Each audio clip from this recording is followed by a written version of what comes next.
Pemerintah melalui Satgas COVID-19 sudah mengeluarkan edaran mencabut aturan pemakaian masker di seluruh sarana transportasi dan fasilitas umum seperti kereta komuter lain, MRT, Transjakarta, kereta luar kota, bahkan pesawat udara dan kapal laut. Sebenarnya, memasuki akhir tahun 2022 lalu, masyarakat sudah mulai beraktivitas secara normal. Bahkan di sejumlah lokasi, aturan masker mulai longgar. Idul Fitri tahun ini pun dapat dinikmati warga dengan leluasa, termasuk sejumlah gelaran musik di tanah air yang mulai dipadati warga.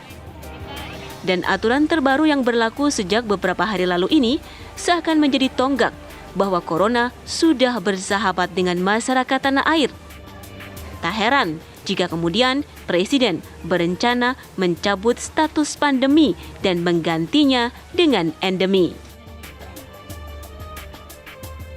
Apabila berkaca dari catatan kasus per Jumat kemarin, kasus COVID-19 di Indonesia masih sebanyak 9.948 kasus. Tercatat pula masih ada penambahan 165 kasus positif COVID-19. Sementara sebanyak 188 orang dinyatakan sembuh dan 3 orang meninggal dunia. Sudah siapkah Indonesia dengan status endemi untuk menghadapi COVID-19? Bagaimana memastikan masyarakat jika COVID-19 sudah sepenuhnya dapat diatasi, bukan bom waktu yang sewaktu-waktu dapat meledak kembali?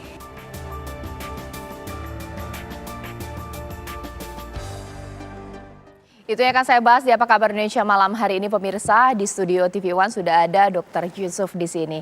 Ini setelah sekian lama akhirnya saya bisa ngobrol dengan Dr. Yusuf tanpa menggunakan masker.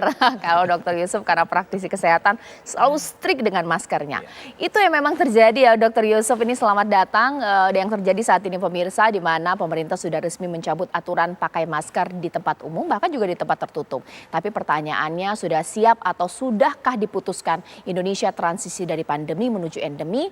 Langsung saja ya, saya akan sapa narasumber saya lewat sambungan Zoom. Sudah ada Jubir Kemenkes di sini, Dr. Syahril. Sudah tersambung juga Dr. Erlina Burhan sebagai Ketua Satgas COVID-19 dan juga epidemiolog kita ini, Pak Diki Budiman. Selamat malam Bapak-Bapak dan juga Ibu Erlina Burhan.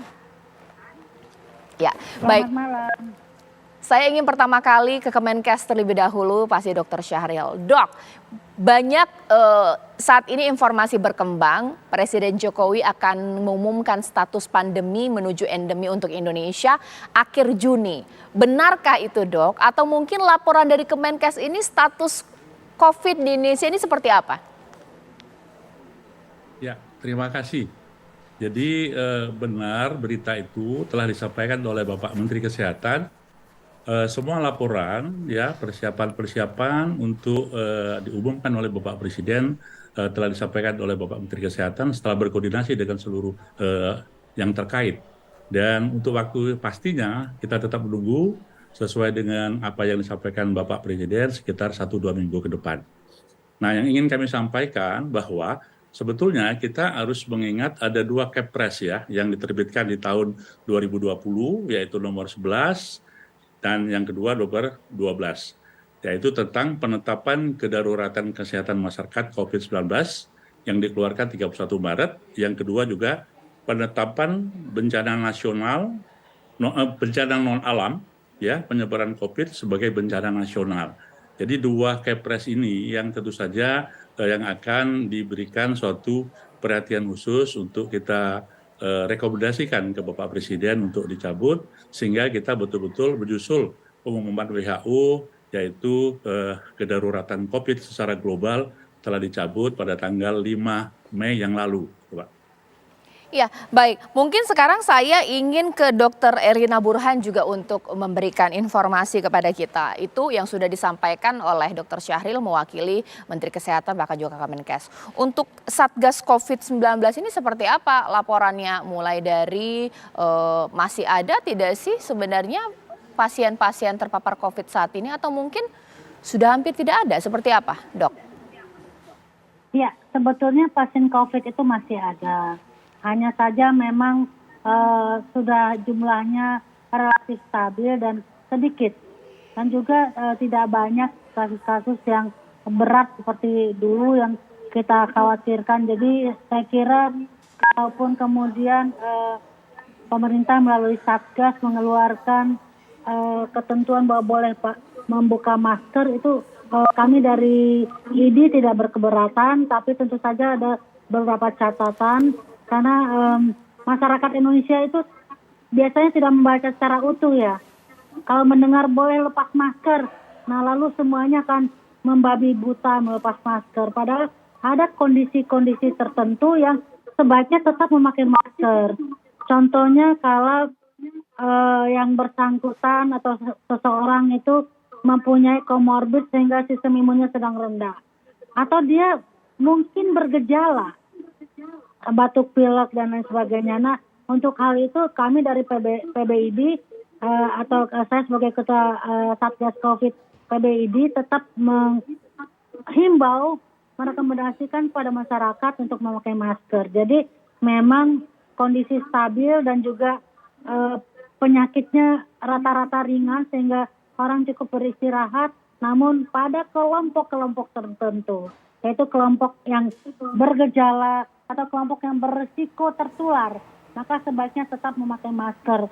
Apalagi kalau di kendaraan umum misalnya yang orangnya bejibun, banyak, yang berdekat-dekatan sehingga kemungkinan tertular itu mudah. Tapi kalau Anda sehat, ya usia muda dan juga sudah divaksin sampai kepada vaksin yang keempat atau sudah booster yang kedua, itu relatif kita anggap aman untuk memang tidak lagi memakai masker. Ya, sekarang saya ke Pak Diki Budiman. Kalau dalam analisis global, sebenarnya penggunaan masker ini seperti apa? Karena ada yang menganggap bahwa sebenarnya Indonesia ini lebih lama ya, dia kemudian mencopot aturan atau menghapus aturan penggunaan masker di 2023. Ada beberapa negara bahkan di 2021, 2022. Seperti apa Pak Diki? Ya memang kita termasuk yang agak belakangan ya, bahkan di ASEAN ini kita juga relatif belakangan, walaupun di ASEAN ada yang masih menerapkan ya, seperti Vietnam nih masih mempertimbangkan nih. Singapura pun sebetulnya pada tadi seperti disampaikan Bu Elima juga beberapa kondisi ya. Namun secara umum memang hampir semua negara di dunia sekarang sudah mencabut itu.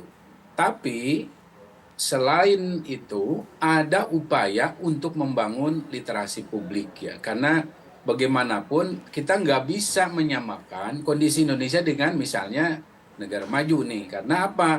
Kalau bicara masker, itu bicara kualitas udara yang sudah diperbaiki gitu.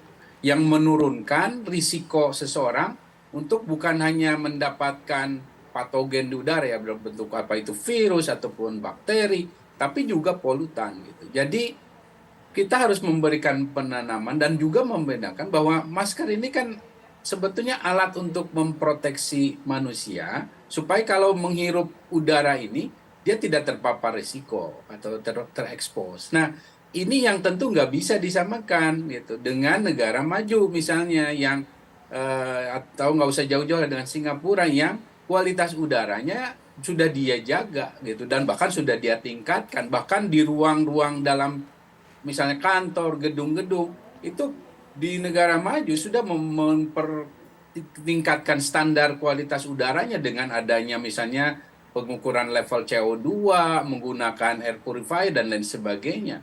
Nah pertanyaannya kita sudah belum. Nah oleh karena itu kita nggak bisa menyamakan itu gitu. Dan oleh karena itu juga dalam menyikapi ini, saya pun sebenarnya bersepakat ini bisa saja dicabut dan memang mau dimungkinkan secara data, tetapi kita harus memanfaatkan momentum ini untuk memberikan literasi pada publik. Kesempatannya ini karena ke depan pandemi berikut itu juga potensi besarnya yang menular lewat udara juga. Kalau kita perilakunya masih seperti ini belum tertanam, karena lihat Jepang. Jepang itu sudah dicabut tapi 90% penduduknya kekeh ya menggunakan atau memakai masker karena mereka tahu gitu sudah bisa mengukur diri kondisi lingkungan maupun kondisi diri maupun kondisi orang serumahnya misalnya yang rawan. Nah ini yang saya kira perlu, dan dalam kesempatan ini melalui TV One ya saya menyampaikan ini, bahwa ini bukan perkara COVID saja, tapi ini perkara, bahkan kalau bicara udara di Jakarta yang beberapa waktu belakang ini dikatakan juga polusinya tinggi, ya memakai masker kan penting gitu. Dan supaya kalau kita melihat orang memakai masker juga jangan sampai ada kalimat, apalagi itu dari misalnya jangan sampai dari pemerintah mengatakan ya kalau pakai masker itu sakit, ya jangan. Pakai masker berarti dia peduli, bahkan dia menjadi lebih mawas diri ya dalam konteks kondisi yang masih ya sebetulnya masih belum terlalu aman. Baik, mungkin sekarang saya ke Dr. Yusuf. Nah, masalah literasi ini, kita pasti beda manusia di Amerika, di negara Eropa dengan Indonesia. Dengan sudah boleh lepas masker, ini bagaimana kemudian kebiasaan? Mungkin kalau batuk ini sembarangan kah, tidak cuci tangan kah, atau bagaimana, Dok? Ya, jadi kebetulan saya bisa melihat, kebetulan saya kemarin studi ke Eropa ya, jadi saya bisa lihat literasi mereka itu, mereka sudah menganjurkan silakan mau pakai masker oke, tapi mereka itu di masyarakatnya sudah pinter soal teori ventilasi, durasi, dan jarak. Contoh ya, kalau di Belanda mereka tuh jarang pakai masker. Tapi di Prancis kan tuh macet tuh ya, penuh banget. Nah mereka masih pakai masker. Italia juga saya lihatin seperti itu. Artinya literasi ke masyarakat untuk melakukan protokol kesehatan dengan mengukur kemampuan kita. Jadi kalau kita misalkan seorang tua, daerah kerumunan, ya kita mesti pakai masker. Tapi kalau kita terbuka, ruang bebas, aman, tidak ada jarak yang berkerumun, ya kita aman tidak pakai masker. Jadi teori ventilasi, durasi, dan jarak itu sangat penting menurut saya. Dan saya sepakat dengan Kang Diki tadi yang menyatakan bahwa tiap negara kan punya kebijakan yang berbeda. Jadi kata kuncinya tiap-tiap daerah perlu punya kebijakan, dan kata kunci yang paling penting adalah tiap individu yang harus mengukur kesehatan dia. Kalau dia sehat banget ya nggak usah pakai masker. Tapi kalau dia ragu-ragu, ya jangan ragu-ragu untuk tidak pakai masker. Oke, oh ya, nanti saya akan minta tanggapannya Dr. Syahril bahwa memang kebiasaan atau mungkin bagaimana masyarakat Indonesia berperilaku di masa pandemi menuju endemi ini juga paling penting. Karena ketika dicabut harus ada indikator, prokesnya harus bagus, bahkan bisa mendeteksi dini virus itu sendiri. Bisakah masyarakat Indonesia? Nanti Dr. Syahril menjawab usai jeda berikut.